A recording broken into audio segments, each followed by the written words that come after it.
Welcome to my YouTube channel maths with Reena ma'am. आज हमारी average की 4th क्लास है। की क्लास में हमने एक होमवर्क क्वेश्चन दिया था। सबसे पहले हम वो क्वेश्चन देखते हैं। क्वेश्चन नंबर 12 ये था हमारा कल की क्लास का होमवर्क क्वेश्चन। यहाँ देखिए क्या बोला है। किसी कक्षा में 15 विद्यार्थियों की आयु का औसत 15 वर्ष। 15 विद्यार्थी, औसत क्या दे दिया 15 वर्ष, जिसमें 5 विद्यार्थियों का औसत कितना है, 5 का औसत 14। तो यहाँ पे एक कम है तो -1 लिख लेंगे। फिर 9 विद्यार्थियों का औसत कितना दे दिया 16 वर्ष, 9 का 16 वर्ष। तो यहाँ पे ऊपर कितना है 15 से, देखो सबका औसत तो 15 है, तो 16 15 से कितना ज्यादा है +1 लिख लेंगे। तो यहाँ पे ये -1 कितने बच्चों में ज्यादा कम है 5 में, तो गुणा 5, तो कितना आ गया -5। 9 बच्चों में एक ज्यादा, तो गुणा 9 कर देंगे तो कितना है +9। अंतर कितना आ गया +4 का। तो यहाँ पे इन दोनों की औसत में +4 ज्यादा है। तो लास्ट 15 बच्चे का, 15वें बच्चे का पूछा है ना, तो 15वें बच्चे की औसत कितनी हो जाएगी, देखो 15 करनी है, 4 हमारे पास ऑलरेडी ज्यादा है, तो 15 - 4 कितने हो गए 11। तो 15वें बच्चे की आयु है 11 वर्ष। चलिए देखते हैं आज की क्लास का हमारा फर्स्ट क्वेश्चन। क्वेश्चन नंबर 1, 8 संख्याओं का औसत 20। 8 संख्याओं का औसत कितना दे दिया 20, तो टोटल कितना हो जाएगा, गुणा 8 कर देंगे तो 160। ठीक है, जिसमें प्रथम 2 का 2 संख्याओं का औसत कितना दे दिया 15 सही 1/2, गुणा करेंगे 2 से तो कितना हो जाएगा 31। ठीक है, फिर क्या दे दिया अन्य 3 संख्याओं का औसत, 3 संख्याओं का औसत 21 सही 1/3, 21 सही 1/3 को 3 से गुणा कर देंगे, कितना आ जाएगा 64। कितनी संख्याएं बच गई हमारे पास, टोटल थी 8, 5 यहाँ पे हो गई, तो अब रह गई कितनी 3। अब 3 का क्या दे दिया छठी और 7वीं, छठी संख्या, तो यहाँ पे मान लो छठी संख्या है A, B और C से, 7वीं और 8वीं मान ली हमने B और C, क्या दे दिया से क्रम से 4 तथा 7 अधिक है। मान लो यहाँ पे अगर A हमारा X है, देखो छठी संख्या को हमने पहले मान लिया, छठी संख्या को पहले मान लिया, ये 7वीं और 8वीं संख्या से कितना है 4 अधिक और 7 अधिक क्रम से, तो ये कितनी हो जाएगी x - 4 और ये x - 7। और यहाँ पे देखिए इन 5 संख्याओं का जोड़ कितना आ गया 5 95। तो अब यहाँ पे 3 संख्याओं का जोड़ कितना बच जाएगा 160 - 95 65। देखो यही तो दिया है हमें ऊपर की, जिसमें 2 प्रथम संख्याओं का औसत 15.5, अन्य 3 का औसत 21 सही 1/3, दोनों का योग निकाल लिया। यहाँ पे कितना योग बच गया लास्ट 3 का 65। और फिर आगे हमें क्या दे दिया, जो छठी संख्या है 7वीं तथा 8वीं संख्या से क्रम से 4 तथा 7 कम है। अच्छा ये यहाँ पे कम है, तो यहाँ पे ये जोड़ देंगे, इससे इस संख्या से 7 कम, इससे 4 कम, तो यहाँ पे जुड़ जाएगा। अगर ये ज्यादा होती तो यहाँ पे माइनस हो जाता। अब देखें इन तीनों का जोड़ हमारे पास क्या आ गया 65, यहां से निकाल लिया हमने, तो यहां से 3x + 11 कितना आ गया 65। 3x क्या हो जाएगा हमारा 54, और x की वैल्यू क्या आ जाएगी 54/3, 3 एकम 3, 3 8 24, तो x की वैल्यू क्या आ गई 18। और अब हमसे क्या पूछा 8वीं संख्या, तो 8वीं संख्या हमारी क्या है x + 7, तो इसमें 7 ऐड कर देंगे तो कितनी आ गई 25 आ गई हमारी 8वीं संख्या। यही हमसे पूछा था। अगर छठी संख्या पूछते तो 18, और अगर 7वीं पूछ लेते तो इसमें 4 ऐड कर देते 22 आ जाता। चलिए देखते हैं नेक्स्ट क्वेश्चन। क्वेश्चन नंबर 2, 3 संख्याओं में प्रथम संख्या द्वितीय संख्या की 2 गुनी, द्वितीय संख्या तृतीय संख्या की 3 गुनी है। यदि तीनों संख्याओं की औसत 10, सबसे बड़ी संख्या, मान लो तीनों को मान लेते हैं A, B और C, तीसरी संख्या को हमने मान लिया यहाँ पे अगर x, तो देखो द्वितीय संख्या तृतीय संख्या का कितना है 3 गुना, तो यहाँ पे ये हो जाएगी B हो जाएगी 3x, और प्रथम संख्या द्वितीय संख्या की 2 गुनी, तो इसका 2 गुना कितना हो जाएगा 6x, और देखो तीनों का औसत दे दिया 10, तीन संख्याओं का औसत है 10, तो योग कितना आ जाएगा? 3 से गुणा कर देंगे तो 30। अब तीनों का योग हमें वैसे कितना दे दिया अनुपात में? 6, 3, 9 और 1 10x, कितना आ गया? 30। तो x की वैल्यू क्या आ गई? 3। अब देखो हमसे क्या पूछा, सबसे बड़ी संख्या क्या है? तो सबसे बड़ी 6x, तो 3x की वैल्यू 3, तो सबसे बड़ी संख्या क्या आ गई? 18।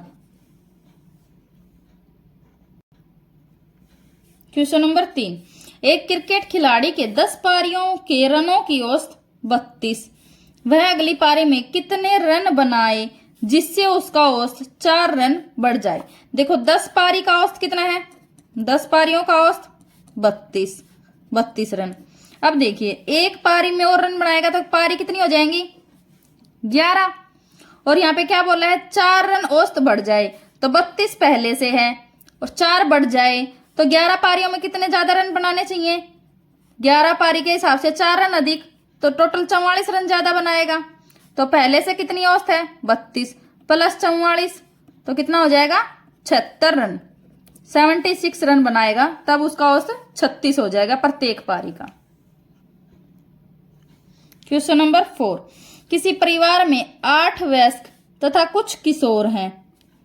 चावल की प्रति माह खपत प्रति व्यक्ति 10.8 kg है, जबकि चावल की खपत 15 kg प्रति वयस्क, यानी कि एक परिवार में कुछ तो वयस्क हैं और कुछ बच्चे हैं, किशोर हैं। और इन्होंने क्या दे दिया हमें? किशोर वयस्क की प्रति व्यक्ति खपत कितनी है? 15 kg, बच्चे की कितनी है? 6 kg, और दोनों को मिला के खपत कितनी दे दी? 10.8। तो एलिगेशन मेथड लग जाएगा इसमें। एलिगेशन मेथड से करेंगे तो 4.8 और यहाँ पे 2, ये है वयस्क और ये है किशोर। देखो किशोर की है ना 15 kg, सॉरी वयस्क की है 15 kg, किशोर की है 6 kg, दोनों को मिला के कितनी होगी? 10.8 kg। एलिगेशन मेथड से करेंगे 4.8, 4.2, अनुपात निकालेंगे तो 8 अनुपात, देखो जाएगा 8:7। इस 8:7 के बदले देखो यहाँ पे 8 के बदले हमें कितनी वैल्यू दी है? 8 वयस्क, तो किशोर की वैल्यू क्या आ जाएगी? 8 के बदले 8 है, गुणा 7, 8 एकम 8, तो कितने आ गए? 7 किशोर। तो हमारा आंसर क्या आ गया? 7। क्वेश्चन नंबर 5, कुछ कृषकों की मासिक आय R तथा कुछ मजदूरों की मासिक आय P है। कृषकों की संख्या मजदूरों की संख्या का 15 गुना है। सभी व्यक्तियों की औसत आय ज्ञात करो। देखो क्या बोल दिया यहाँ पे? मासिक आय कृषक की मासिक आय कितनी है? R। कुछ मजदूरों की मासिक आय मजदूर P। अब यहाँ पे क्या बोला? कृषकों की संख्या मजदूरों की संख्या का 15 गुना। मान लो मजदूरों की संख्या यहाँ पे n है, तो कृषक की संख्या कितनी हो गई? 15n। तो टोटल यहाँ पे मान लो कृषक R, मजदूर की P, तो मजदूर की टोटल वैल्यू कितनी आ जाएगी? Pn। टोटल मजदूरी निकालेंगे तो प्लस कृषक की टोटल मजदूरी कितनी आ जाएगी? R गुना 15n, और टोटल व्यक्ति कितने हैं? 15n, 15n plus n, n यहां से कॉमन ले लेंगे तो P प्लस 15R, और ये कितना हो गया? 16n, तो n से n कट गया, तो टोटल हमारा औसत कितना आ गया? P प्लस 15R बटा 16। यही हमारा आंसर हो गया।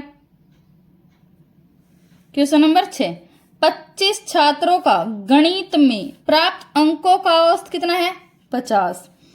8 छात्र स्कूल छोड़कर चले जाते हैं, जिससे औसत में 5 अंकों की वृद्धि हो जाती है। तो स्कूल छोड़कर जाने वाले छात्रों द्वारा प्राप्त अंकों का औसत क्या है? तो यहाँ पे देखिए 25 छात्र, 25 छात्रों का औसत कितना है? यहाँ पे 50। तो अब देखिए 8 छात्र चले गए, 8 छात्र चले गए जाने से औसत में कितनी वृद्धि हुई है? 5 अंकों की वृद्धि। अब ये 5 अंकों की वृद्धि कितने बच्चों में हुई है? 25 में से 8 चले गए तो बच्चे कितने बचे? 17। तो कितने अंकों की वृद्धि हुई? 17 पंजे 85। इतने अंकों की वृद्धि हुई है किसमें? 17 बच्चों में। अब यहां पे देखिए, जो जाने वाले छात्र हैं उनकी वजह से कितने अंकों का फर्क पड़ गया? 85 अंक का। या जाने से औसत में वृद्धि, यानी कि उन्होंने, जाने वालों ने कम अंक प्राप्त करे थे तो कितने अंक कम प्राप्त किए थे? 85। प्रत्येक का औसत 50, तो 8 गुणा 50 तो होता टोटल, अगर वो सब 50-50 अंक प्राप्त करते 400 हो जाता यहाँ पे। लेकिन तो इसमें से 85 लेस कर देंगे तो उन्होंने कितने किया? फिर सीधा 85 अंक कितने बच्चों में बढ़ जाएंगे? 8 में। तो 85 को 8 से, अब 85 को सीधा यहाँ 8 से भाग दे देंगे और जो कम होगी औसत वो 50 में से घटा देंगे, जाने वाले बच्चों की औसत आ जाएगी। तो यहाँ पे देखिए 8 एक कम 8, 5, तो 5/8 इतनी औसत कम हो गई। ये औसत किस में से कम हुई है? 50 में से।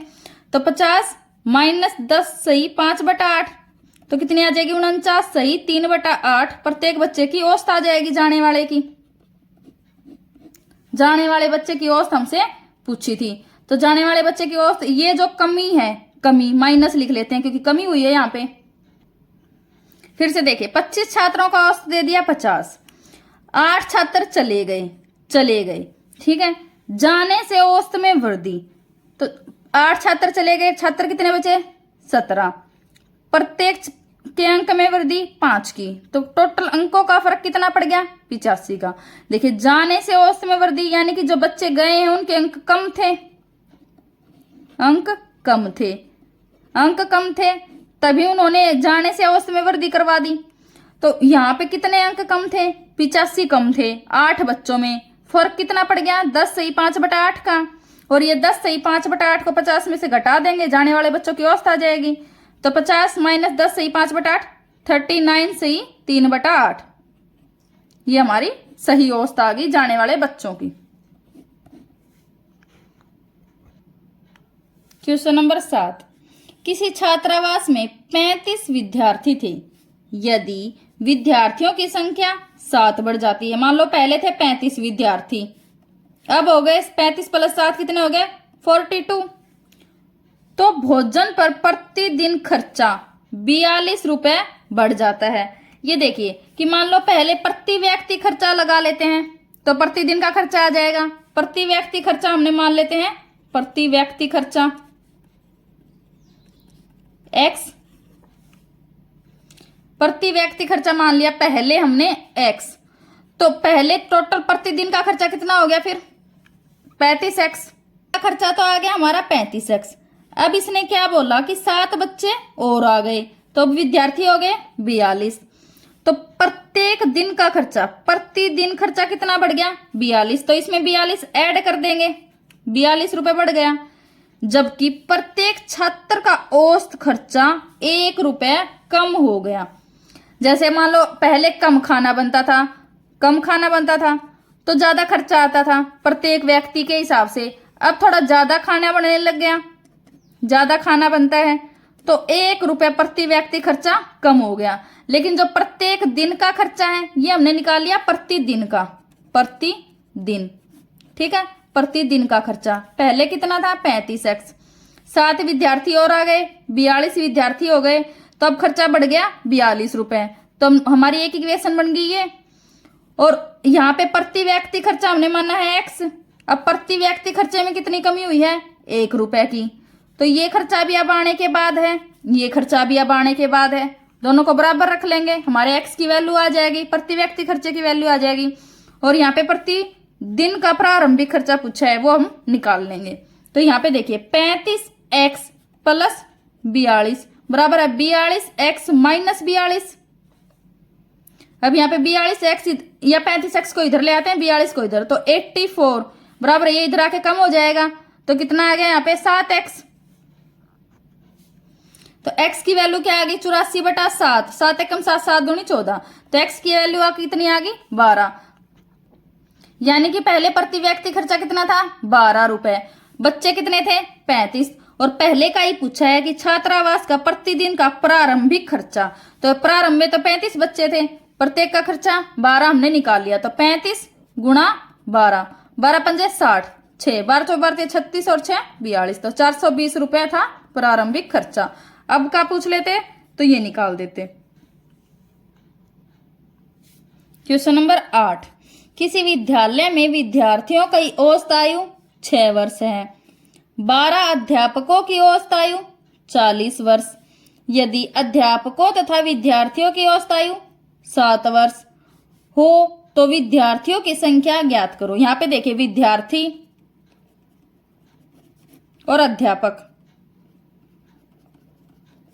अध्यापकों की औसत आयु कितनी है 40 वर्ष, बच्चों की है 6 वर्ष, तो हम यहाँ पे अपना एलिगेशन मेथड से ही करेंगे, दोनों को मिला के कितनी है 7 वर्ष, अंतर यहाँ पे अंतर 33 का, यहाँ पे अंतर 1 का, और 1 के बदले विद्यार्थी अध्यापकों की वैल्यू कितनी दे दी 12, और यह विद्यार्थियों का अनुपात हमारा कितना है 33, तो 12 को 33 से गुणा कर देंगे तो कितना आ जाएगा 12 तिया 36, 3 12 तिया 36 और 3 39, तो बच्चों की संख्या आ गई 396।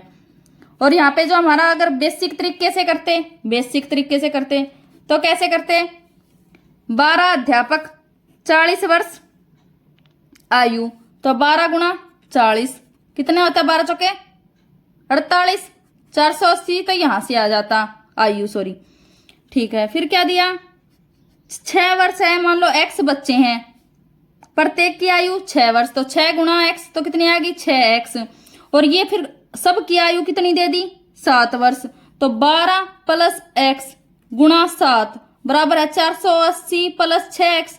ये हमारा बेसिक तरीका बनता कि ये और ये इनका जोड़ बराबर है 12 प्लस x गुणा 7, क्योंकि दोनों की मिला के औसत कितनी दे दी 7, अध्यापक की है 40 गुणा कर दिया 480 आ गया, बच्चों की संख्या मान ली हमने x, 6 वर्ष उनकी आयु, तो 6x उनकी टोटल आयु, तो 480 प्लस 6x, और सबका मिला के ये इसको सोल्व करेंगे तो भी हमारा 396 आना है। लेकिन एलिगेशन में हमने 1 मिनट नहीं लगाई, यहाँ पे थोड़ा टाइम लग जाता, तो एलिगेशन मेथड से कर लेंगे। जब भी ऐसे क्वेश्चन दिए हों कि एक की औसत और दूसरे की औसत और दोनों को मिला के औसत, तो हम एलिगेशन मेथड से कर लेंगे, ठीक है। क्वेश्चन नंबर 9, किसी कक्षा में विद्यार्थियों का औसत 64, छात्राओं का औसत 80 तथा छात्रों का औसत 60, कक्षा में छात्रों का प्रतिशत ज्ञात करो। सेम वही छात्र छात्राएं, यही तो दे दिया, दोनों को मिला के विद्यार्थियों का औसत दे दिया, तो छात्राओं का औसत कितना है 80, छात्रों का औसत 60, दोनों को मिला के 64, एलिगेशन मेथड 4 और यहाँ पे 16, तो कितना आ गया 4:1, यहाँ पे आ गया 4:1। और परसेंटेज में हमसे पूछ लिया कि कक्षा में छात्रों का औसत बताओ, तो छात्रों की संख्या कितनी आ गई 4, छात्रों संख्या 4, टोटल अनुपात में संख्या 5 गुणा 100% के लिए ये कट गया 20 पे, तो कितनी आ गई 80% आ गई छात्रों की संख्या। क्वेश्चन नंबर 10, 5 प्राकृतिक संख्याओं का औसत 14 m है, यदि अगले 3 प्राकृतिक संख्याओं को सम्मिलित किया जाए तो नया औसत m से कितना अधिक होगा। यहां पे देखिए हमें क्या दे दिया 5 प्राकृतिक संख्याएं यानी कि लगातार 5 प्राकृतिक संख्याएं, औसत क्या दे दिया m, तो m सबसे बीच में आएगा, तो अगली संख्या m+1, उससे अगली m+2, और पहले की संख्या m-1 m-2, तभी तो देखो सबका जोड़ करेंगे तो सबकी औसत कितनी आएगी m। तो यहाँ पे देखिए अगली 3 प्राकृतिक संख्याएं और सम्मिलित कर ली, तो अगली 3 हो गई m+3 m+4 और m+5, देखो यही तो होंगी m-2 m-1 m+1 m+2, ये तो पहले की संख्याएं होगी जिनका औसत है m। देखो सबको ऐड करेंगे तो ये इनसे ये कट जाएगा, इससे ये कट जाएगा, 5m/m 5 आएगा। अब यहाँ पे देखिए कितना औसत बढ़ा हमारा, कितनी संख्याएं बढ़ी यहाँ पे, हमारा अंकों के जोड़ में कितना फर्क पड़ा, 5, 4 और 3, 12 का फर्क। अब ये 12 का फर्क कितनी संख्याओं में पड़ जाएगा, 5 पहले से हैं और 3 अब की हो गई, तो 8 संख्याओं में, तो इतना अधिक हो जाएगा हमसे। कितना हो गया यहाँ पे, 3/2 अंक अधिक ही पूछा है, जोड़ के नहीं पूछा हमसे। अगर जोड़ के पूछते कि नया औसत क्या होगा तो m + 3/2 हो जाता, लेकिन यहाँ पे हमसे कितना अधिक पूछा है तो अधिक आ जाएगा 3/2। क्वेश्चन नंबर 11, 24 छात्रों तथा अध्यापक की औसत आयु 15 वर्ष है। जब अध्यापक की आयु निकाल दी जाती है तो औसत आयु 1 वर्ष कम हो जाता है, तो अध्यापक की उम्र ज्ञात करें। देखिए 24 छात्र हैं प्लस 1 अध्यापक है, सबकी औसत आयु कितनी दे दी, 15 वर्ष। अब क्या बोला कि अगर अध्यापक की आयु निकाल दी जाए, मान लो यहाँ पे अध्यापक नहीं होता तो सबकी औसत आयु में 1 वर्ष कम हो गई, तो अध्यापक के जाने के बाद बच्चे कितने बचे, 24। सबकी आयु में कितना फर्क पड़ गया, 1 वर्ष का, तो माइनस कितनी हो गई, 24 वर्ष, है ना। देखो एक के जाने से आयु कम हो रही है तो मतलब जाने वाले की आयु ज्यादा थी, तो जाने वाले की आयु कितनी थी, 15 + 24 39 वर्ष। क्वेश्चन नंबर 12, किसी कक्षा में लड़के तथा लड़कियों के अंकों का औसत a है। कक्षा में लड़के तथा लड़कियों का अनुपात 3:1। यदि छात्रों के अंकों का औसत a + 1 तो लड़कियों के अंकों का औसत ज्ञात करो। ये आपके लिए है होमवर्क क्वेश्चन, इसको आप खुद करके देखिए और इसका आंसर कमेंट बॉक्स में लिख दीजिए। इस क्वेश्चन को हम अपनी मंडे की क्लास में करेंगे। अगर आपको हमारी क्लास पसंद आई तो लाइक, शेयर एंड सब्सक्राइब कीजिए। Thank you.